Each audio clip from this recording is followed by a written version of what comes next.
சிவகார்த்திகேயன் நடிப்பில் கடந்த வாரம் வெளிவந்த மதராசி திரைப்படம் இதுவரை 5 நாட்களை வெற்றிகரமாக பாக்ஸ் ஆபீஸில் கடந்திருக்கிறது. ஒவ்வொரு திரைப்படம் வெளிவரும் பொழுதும் அப்படத்தின் வசூல் குறித்து தொடர்ந்து நாம் பார்த்து வருகிறோம். அந்த வகையில் இப்படத்தின் 5ஆம் நாள் வசூல் குறித்த தகவல் வெளியாகியுள்ளது. அதை பற்றி இந்த பதிவில் பார்க்கலாம். AR முருகதாஸ் இயக்கத்தில் உருவான இப்படத்தில் சிவகார்த்திகேயனுடன் இணைந்து ருக்மணி வசந்த், வித்யுத் ஜாம்பால், ஷபீர், விக்ராந்த், பிஜு மேனன் ஆகியோர் நடித்திருக்கிறார்கள்.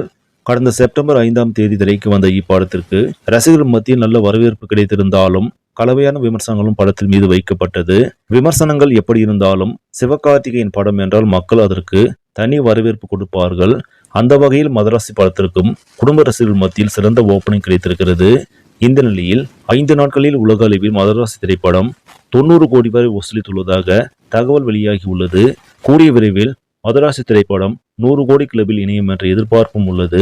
இந்த செய்தி உங்களுக்கு பிடிச்சிருந்தா லைக் பண்ணுங்க, ஷேர் பண்ணுங்க. மேலும் இது போன்ற சினிமா செய்திகளுக்கு நியூஸ் தமிழ் சேனலை சப்ஸ்கிரைப் பண்ணுங்க. நன்றி.